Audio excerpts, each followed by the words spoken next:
टुनटुनी चिड़िया के माता पिता गरीब मजदूर थे। वो दोनों घास फूस उठाने का काम किया करते थे, इसलिए घर में पैसों की बहुत दिक्कत थी। कभी दाल सब्जी हुई तो बना ली, नहीं तो नमक से रोटी खाकर ही पेट भर लेते थे। एक दिन टुनटुनी चिड़िया अपनी सहेलियों के साथ खेल रही थी। इसकी सहेली पिंकी चिड़िया उससे बोली, टुनटुनी, कल हम सब सहेलियां जंगल के बाहर मेला देखने जा रही हैं, तू भी चल हमारे साथ। पर मुझे पहले माँ बापू से पूछना पड़ेगा। ठीक है, शाम तक बता देना, वरना हम लोग चले जाएंगे। दोस्तों, कल की वीडियो में इतने कम लाइक क्यों किए? मुझे बहुत बुरा लगता है। दोस्तों, जब मैं आपके कहने पर कहानी बनाती हूँ और आप बहुत कम लाइक देते हो, और जब आप कम लाइक देते हो तो मुझे वीडियो बनाने का बिल्कुल भी मन नहीं करता। प्लीज़ दोस्तों, अभी वीडियो पर जाकर लाइक कर दो। चिड़िया घर जाती है और मेले में जाने की बात करती है। माँ, कल पिंकी और मेरी बाकी सहेलियाँ जंगल के बाहर मेला देखने जा रही हैं, मुझे भी उनके साथ जाना है।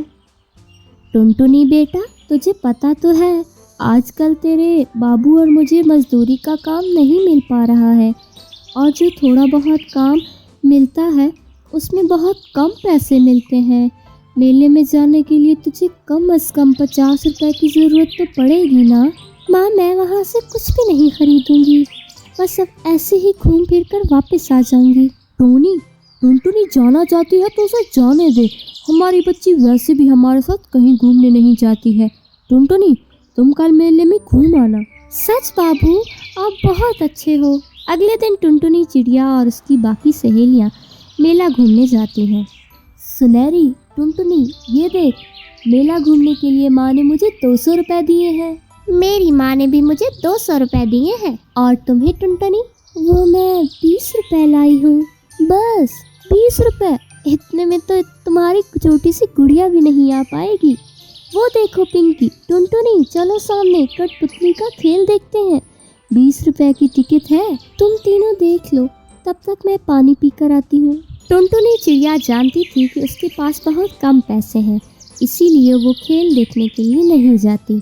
मेले में बापू ने मुझे बड़ी मुश्किल से ये 20 रुपए दिए थे। मैं इन पैसों से घर के लिए कुछ खरीद लेती हूँ, पर यहाँ तो कुछ भी दिखाई नहीं दे रहा। टुनटुनी चिड़िया सब सहेलियों के साथ घर वापस आने लगती है। तभी उसकी नज़र एक बूढ़ी कबूतरी पर पड़ती है। फूल गोभी ले लो, फूल गोभी। बेटी, आज सुबह से एक भी फूल गोभी नहीं बिकी, तुम्हारी बड़ी मेहरबानी होगी। अगर मैं फूल गोभी खरीद कर ले जाती हूँ तो माँ बापू बहुत खुश होंगी। रात को हम इसकी सब्ज़ी बनाकर रोटी के साथ खा सकेंगे।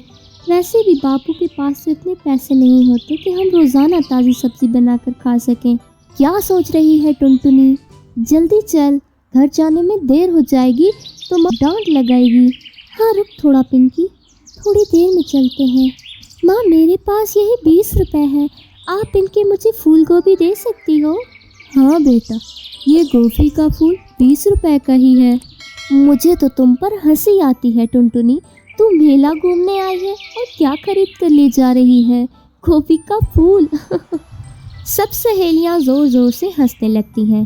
टुनटुनी चिड़िया गोभी का फूल खरीदकर अपने घर वापस आ जाती है। बेटा, 20 रुपए तो तेरे बाबू ने तुझे मेला घूमने के लिए दिए थे, और तुम इन पैसों से कुछ भी नहीं खाया और ना ही अपने लिए कुछ खरीदा। मेरी बच्ची, वहाँ भी तुझे घर का ही ख्याल आया। टोनी, हमारी बच्ची टुनटुनी बहुत समझदार हो गई है। चल अब तू बैठ, मैं गर्मा गर्म इस फूल गोभी की सब्ज़ी बनाती हूँ, हम तीनों मिलकर खाना खाएंगे। टोनी चिड़िया सब्ज़ी बनाने के लिए सब्ज़ी काटने बैठती है। गोभी देखने में बहुत बढ़िया और ताज़ी है। काश ये गोभी का फूल और होता तो ज़्यादा सब्ज़ी बन जाती। तभी टोनी देखती है कि गोभी के एक फूल की जगह 2 गोभी के फूल आ जाते हैं। अरे, ये क्या जादू है? ये कैसे हो सकता है? यहाँ तो एक गोभी का फूल था, ये 2 फूल कैसे हो गए? और वो टुनटुनी और इसके बापू को आवाज़ लगाती है। अरे माँ, ये तो सचमुच जादुई फूल गोभी है।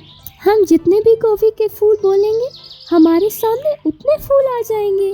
तभी उस गोभी के फूल में से लाल परी निकलती है। घबराओ नहीं, मैं एक अप्सरा हूँ। मैं जंगल से गुजर रही थी, मैंने इस प्यारी सी बच्ची को देखा कि किस तरह ये गरीब की मदद कर रही है।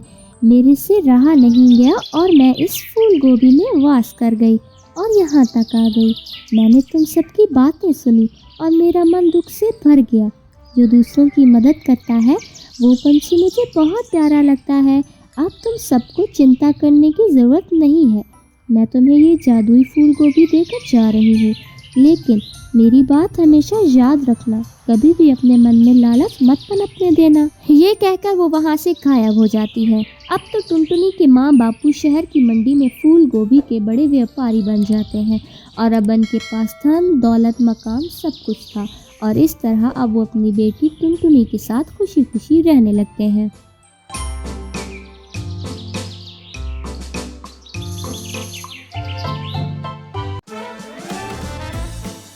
टुनटुनी घोंसले में रहने वाली गरीब चिड़िया थी जो लाल मिर्च के खेत में काम करती थी और कमाए हुए पैसों से खुद की और अपनी बीमार माँ टोनी की ज़रूरतें पूरी किया करती थी। माँ, मैं जा रही हूँ काम पर, ख्याल रखना अपना।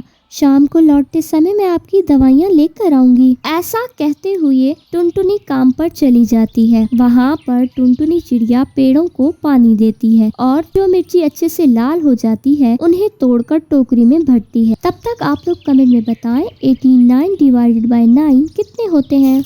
मैडम, मुझे थोड़े पैसे चाहिए, माँ के लिए दवाइयाँ खरीदनी है। ठीक है टुनटुनी, शाम को घर लौटने से पहले एक बार मुझे याद कराना, मैं तुम्हें पैसे दे दूंगी। इस खेत की मालकन बबली कबू और वो रोज ही ढेर सारा मेकअप और लाल लिपस्टिक लगा कर रखती थी। टुनटुनी चिड़िया को इसकी लाल लिपस्टिक को देखकर हर बार हैरानी होती थी, इसीलिए वो इस बार अपनी मैडम से पूछ ही लेती है। मैडम जी, क्या मैं आपसे एक सवाल पूछ सकती हूँ? आपके होंठ इतने लाल कैसे रहते हैं? हमेशा क्या आप सेब खाती हैं? टुनटुनी चिड़िया की बात सुनकर बबली को हंसी आ जाती है और वो मुस्कुराते हुए कहती है, ऐसे मेरे होंठ सेब खाने की वजह से लाल नहीं होते, वो मैं लिपस्टिक लगाती हूँ इसीलिए लाल होते हैं बेटा। ऐसा कहते हुए वो टुनटुनी चिड़िया को अपने बैग से लिपस्टिक निकाल कर देती है और कहती है, इसे तुम रख लो बेटा और इसे ख़ास मौक़ों पर ही लगाना, ये बहुत महंगी होती है इसलिए कह रही हूँ। ठीक है मैडम जी। इतना कहकर टुनटुनी चिड़िया उस लिपस्टिक को अपने पास रख लेती है और काम पर लग जाती है। शाम को टुनटुनी चिड़िया दवाइयाँ लेकर घर लौटती है और अपनी माँ को वो लिपस्टिक दिखाकर खुश होने लगती है। तब टुनटुनी चिड़िया की माँ उससे कहती है, तुम्हारे नाना जी दुनिया के हर देश में घूमकर कपड़ों का व्यापार करते थे। उन्हें किसी ने ऐसे ही मजाक में बीज दिए थे और कहा था वो इन बीजों से लिपस्टिक की खेती कर सकते हैं और तुम्हारे नाना जी ने वो सच में मुझे ला कर दिए थे। माँ, क्या आपने उन बीजों से खेती की थी? क्या सच में लिपस्टिक के पेड़ लगते हैं माँ? नहीं बेटा, वो बीज अभी मेरे पास ही हैं। नाना जी की याद में मैंने संभाल कर रखे थे, वो उस काले डब्बे में रखे हुए हैं। माँ के सोने के बाद टुनटुनी चिड़िया उन बीजों को ले जाकर घर के बागीचे में लगा देती है और हर रोज पानी डालती है। फिर थोड़े दिन बाद लिपस्टिक के पेड़ धीरे धीरे उग रहे थे और दूसरी तरफ बबली की खेत से हर रोज मिर्चियाँ चोरी हो रही होती हैं। टुनटुनी चिड़िया की माँ भी वो देखकर काफ़ी खुश होती है और टुनटुनी हर रोज़ एक नई लिपस्टिक लगाकर काम पर जाने लगती है। ये देखकर टुनटुनी की मैडम को उस पर शक होता है। वैसे तो मैं तुम पर बहुत भरोसा करती हूँ, लेकिन तुम हर रोज़ इतनी महंगी महंगी लिपस्टिक लगा कर आ रही हो, तो मुझे शक हो रहा है कि वो तुम ही हो जो रोज़ मिर्ची चुरा रही है। ऐसा नहीं है मैडम जी, मैंने आपकी मिर्चियाँ नहीं चुराई हैं। ये लिपस्टिक कहाँ से आई है, मैं ये बात आपको समझाने की कोशिश भी करूँ तो आप यकीन नहीं करोगी, इसीलिए आप मेरे साथ आओ और मैं आपको दिखाती हूँ। ऐसा कहते हुए टुनटुनी चिड़िया उस खेत की मालकन को अपने साथ घर लेकर आती है और उसको लिपस्टिक के पेड़ों को दिखाती है। ये देखकर मालिकन हैरान हो जाती है और टुनटुनी पर शक करने पर उससे माफ़ी मांगती है। मुझे माफ़ कर दो टुनटुनी, मैंने तुम पर शक किया। चोर जो कोई भी हो, हम इसका पता लगा लेंगे और तुम इन लिपस्टिक का व्यापार करना चाहो तो मैं तुम्हारी पूरी मदद करूंगी। आपका बहुत शुक्रिया मैडम जी, व्यापार, मैं व्यापार ज़रूर करूँगी। ऐसा कहते हुए टुनटुनी मिर्ची के खेत में काम बंद करके लिपस्टिक की फार्मिंग करती हुई लिपस्टिक का व्यापार करके अच्छे खासे पैसे कमाने लगती है और अपनी मैडम की भी बहुत मदद करती है।